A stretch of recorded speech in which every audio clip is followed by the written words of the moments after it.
will have to decide whether to accept it. And there they'd go again, coming out of their hole to see their shadow for 6 more weeks of nonsense.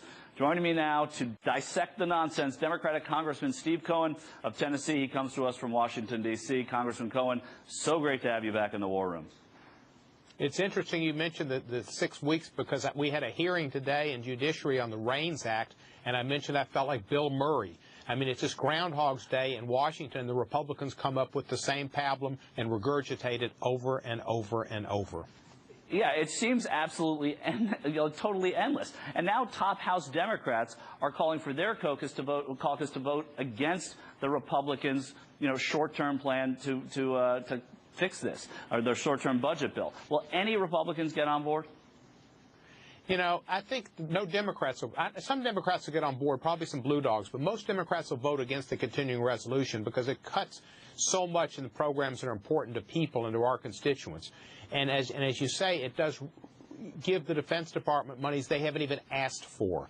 The Defense Department sought cuts and the deletion of certain weapons they want to fund. That is really government waste, and they are just insistent on doing it in the name of defense. It's probably going to be something where the Republicans will finally pass a bill in this Congress and the House with Republican votes and not Democrat votes. What's happened previously, whether it be getting off the fiscal cliff, funding the victims of Hurricane Sandy and the communities of Hurricane Sandy, or violence against women, have been done with Democrat votes predominantly and minority of Republican votes. Boehner has had to do that to get the Republicans off an untenable position. But he's in an untenable situation, and he's going to get what he wants tomorrow, but I don't think the Senate will play ball with him, and who knows what happens after that. Congressman, I want to ask you, is there anything to the point that John Boehner's kind of winning now? The sequester happened. He was able to hold his coalition, which people thought he might not have been able to do in the House. Has this been a good run for him in a strange way?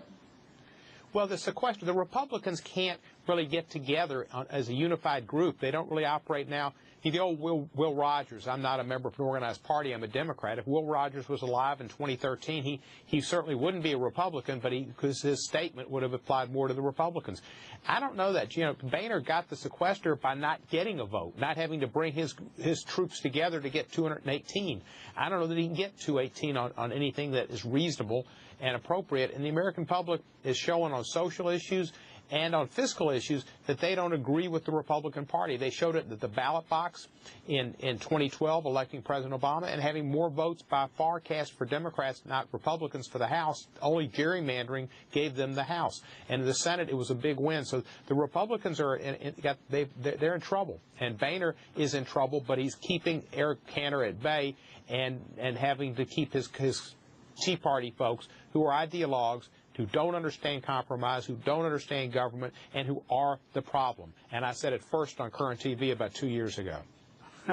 You did indeed. So do they have before we let Boehner go, do the Republicans have anything to lose if they continue to govern in this way by taking the government hostage, essentially? I think what they're hoping to do, they know they lose on social issues because that's why they went along with the women's violence bill. But yeah, this is a place they can keep their coalition together is on fiscal discipline. Now, put fiscal discipline trumped military defense. Now they're trying to do fiscal discipline and military defense and just, gut the 47%. Romney was making a speech the other night about, he didn't mean to talk about the 47%. Hooey. That's what the Republicans, they don't care about it, and their budget shows they don't care about the 47%. They don't care about people who need help, who need a foot up, who need an opportunity to step into the middle class and to have ladders of opportunity. Yeah, it seems that way. And, I think when you look, though, it's a little frightening to some Democrats because the president's approval rating has plummeted since the sequester debate started. He's now at 48, down from 54. Congressman, should he have acted differently throughout this whole period? Well, I think that he was trying to appeal to the American people and knew that there was no way he could work with Congress.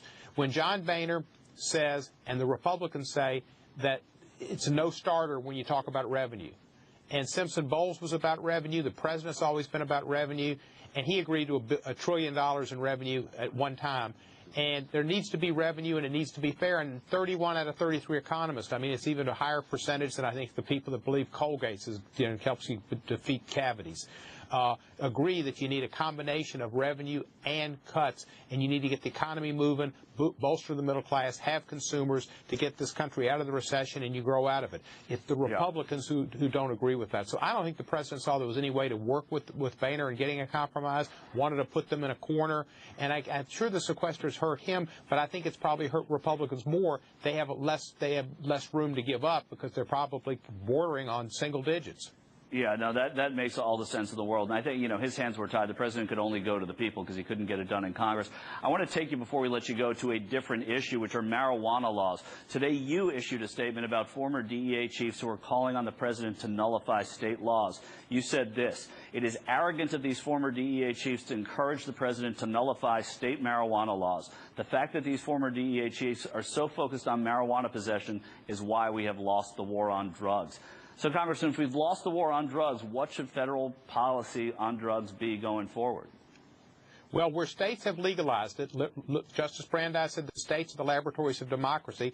We ought to see how it works. How does possession legalization work, and what happens? And then the other states can learn from it. And you shouldn't nullify the people's voice. The people are the ultimate powers, and when you have a referenda, I think it's really terribly wrong and arrogant for Peter Bensinger and these other 7 former DEA heads who didn't realize that they were fighting a losing war. The war is against crack, meth, heroin, and cocaine. It's not against marijuana. When they make a stand on marijuana, it shows why we were losing the war. We spent too much time and money on marijuana, ruined too many people's lives who can't get jobs, couldn't get scholarships, couldn't get federal housing, and have a big red M on their chest for smoking marijuana.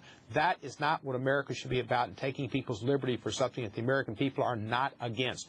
Those people were out of touch when they were head of the DEA. They're out of touch today. They need to come to the 21st century. The laboratories of democracy should be maintained. The laboratories of methamphetamine should be destroyed. Well put, Congressman Cohen. Clearly, the people of your district are well represented. We thank you for coming here into the War Room. Up next, 2 GOP outsiders get back in line. Chris Christie and Jeb Bush remind us that much like unicorns and light beer, modern Republicans are actually just figments of